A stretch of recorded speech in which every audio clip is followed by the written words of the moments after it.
Welcome to a place of understanding on Voice of Compassion. Imagine a river flowing fast. Imagine a small struggle between life and death. Tonight, we share a story about the nature of things, about why fire burns, why scorpions sting, and why a compassionate heart chooses to help, even when it hurts.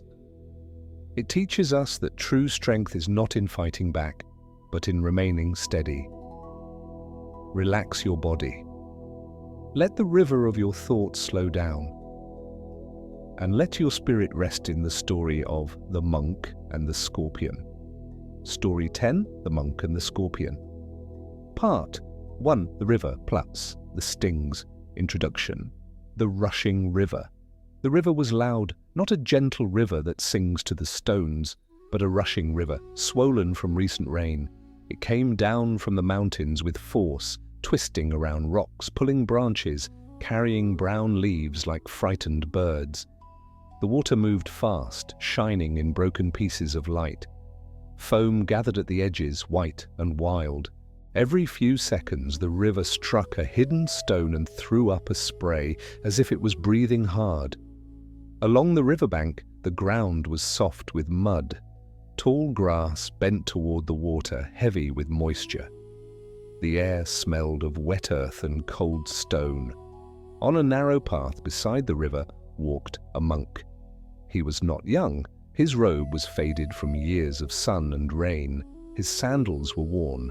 His face held quiet lines, lines made by time, by practice, by many long walks. People in the nearby villages knew him as Venerable Ananda, not the famous disciple from old texts, just a simple monk with the same gentle spirit. He walked slowly, listening. The river's roar, the wind in the reeds, his own breath. He carried no weapon, no riches, only a small cloth bag with a bowl inside. He was the kind of person who did not hurry past suffering. He noticed it, and he stopped. The scorpion, near a shallow bend of the river, something dark moved in the water, a small shape. At first, it looked like a leaf, but then the monk saw the tiny legs, the curved tail, the frantic movement, a scorpion. It had been swept into the river, maybe knocked from a rock by rain. Now it struggled in the current, spinning helplessly. It tried to climb onto a floating twig, then slipped. It clawed at the surface, but water pushed it under. It rose again, shaking, fighting. The monk stopped walking. He watched for a moment. The scorpion was not beautiful, not soft, not friendly, but it was alive, and it was drowning. The monk stepped closer to the riverbank. The water was cold even from here. Mist rose from it in thin threads. The monk bent down, steadying himself on the wet ground.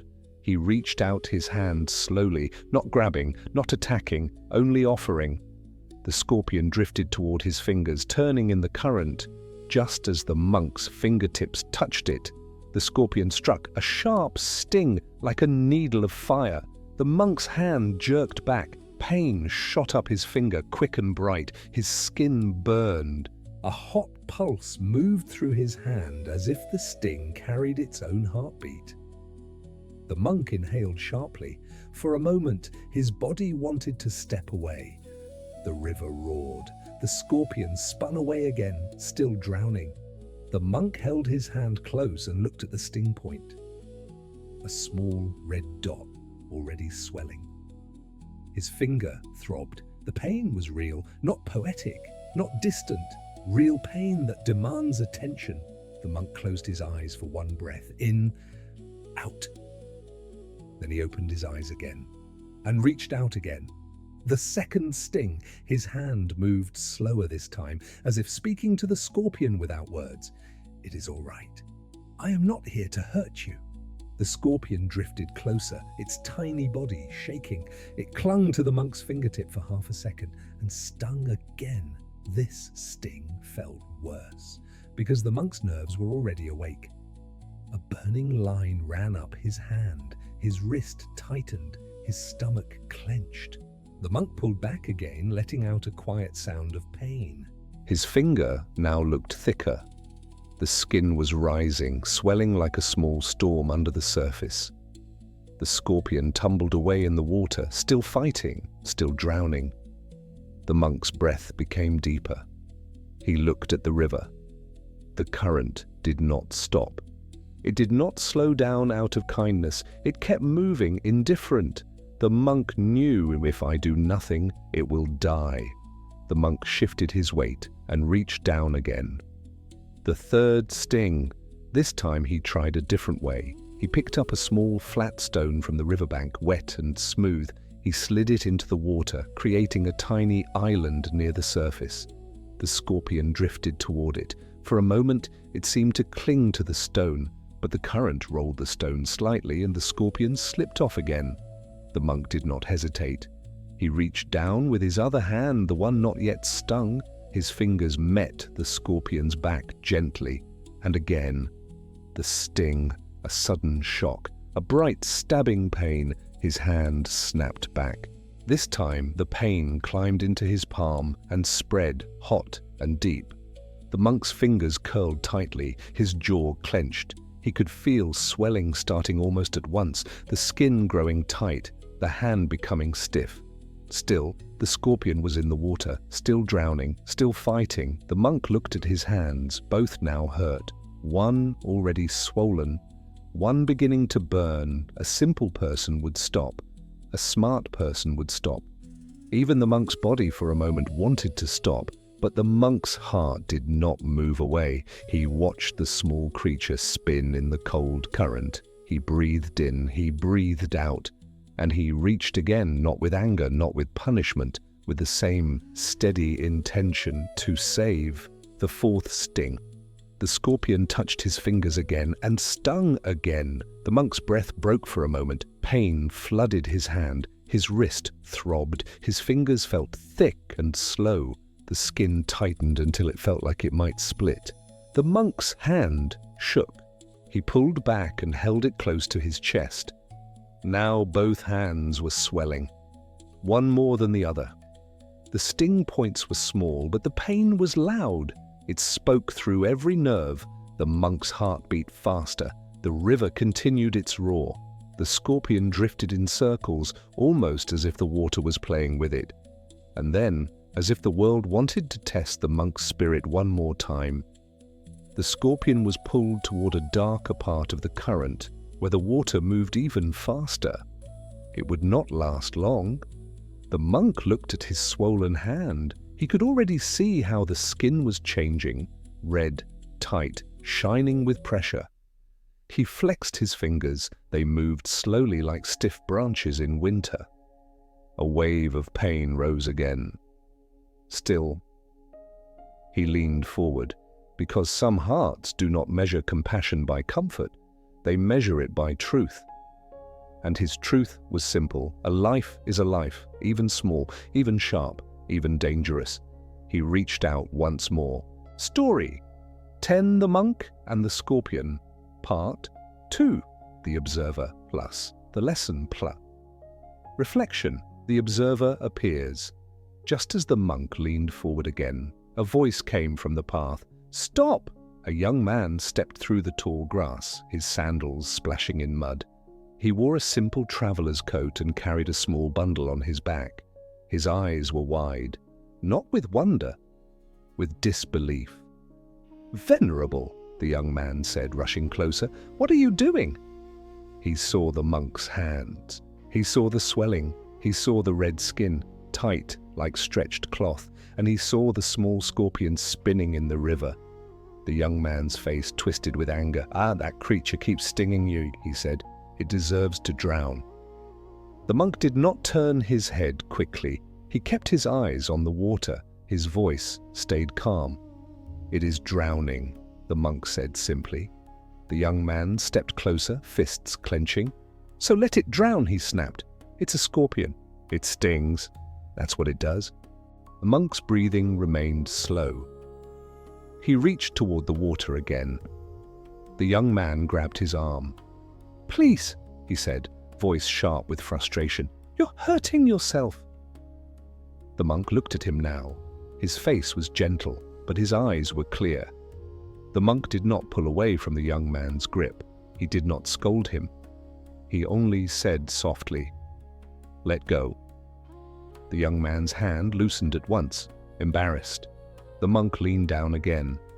The final save. The scorpion drifted toward the monk's fingers one more time. The monk's swollen hand trembled, but he guided his movement carefully. He did not try to hold the scorpion tightly. He knew that fear makes hands rough, so he used patience. He slid his fingers under the scorpion the way you would lift a fallen leaf from water. The scorpion, frightened and half drowned, struck again. The sting landed on skin already burning. Pain flared like fire. The monk's breath caught, but he did not jerk away this time. He held steady just long enough. Then, with one controlled motion, he lifted the scorpion out of the river and placed it gently on the muddy bank. The scorpion froze for a heartbeat. Water dripped from its small body. Then it crawled quickly toward a rock, disappearing into a crack in the earth. Gone, safe, alive. The monk sat back slowly, shoulders heavy now. His hands were swollen like ripe fruit. The skin was red and shining. His fingers moved stiffly. Each small motion sent pain through him like lightning. The young man stared. The scorpion was safe. But the monk looked hurt, very hurt, and the young man's anger now had nowhere to go, so it turned into judgment. "That was foolish," he said, voice shaking. "Why would you do that? It stung you again and again. It didn't learn. It didn't become grateful. It didn't change." The monk looked down at his hands. He flexed his fingers slowly. They barely moved. His face tightened for a moment, not from anger, from pain.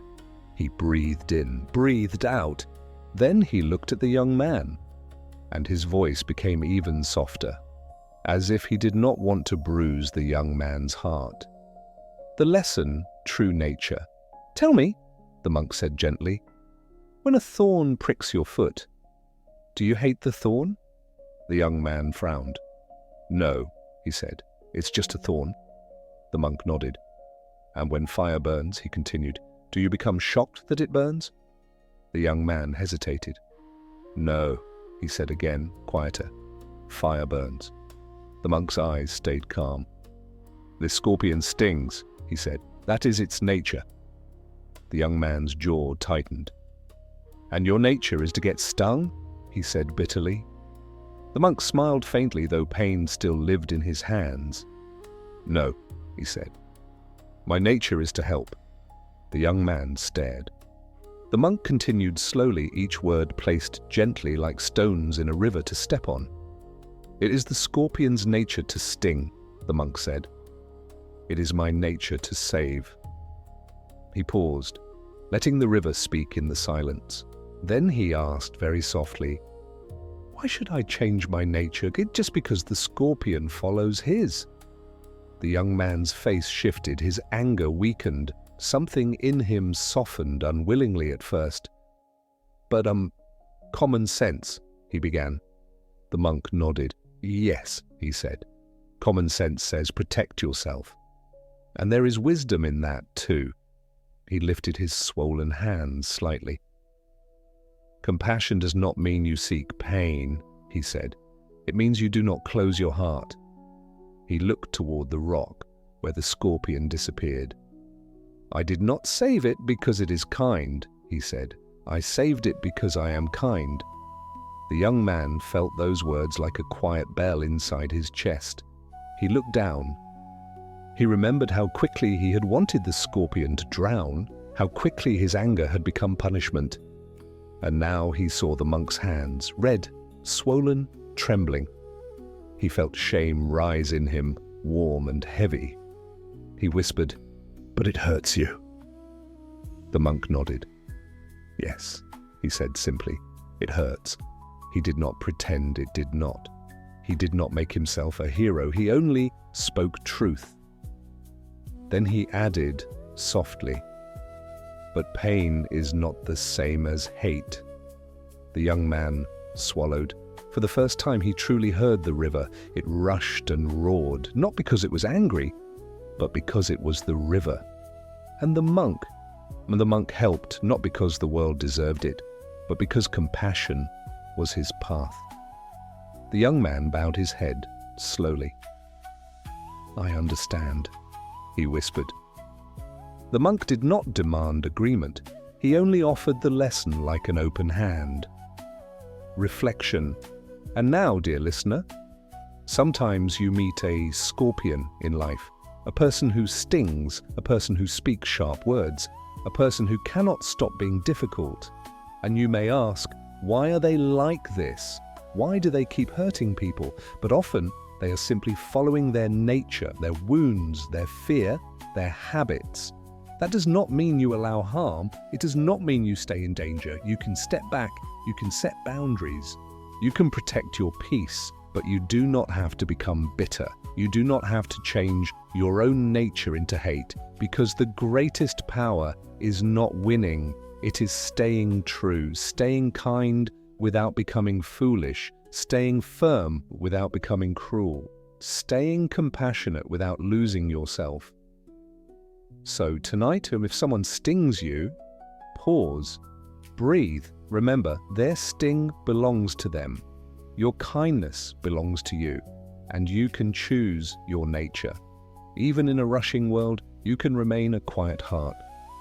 Rest now, let the river pass, let the pain soften, and keep your true nature safe. The end. The river continues to flow, the pain fades, but the lesson remains. As you drift towards sleep or return to your day, remember this.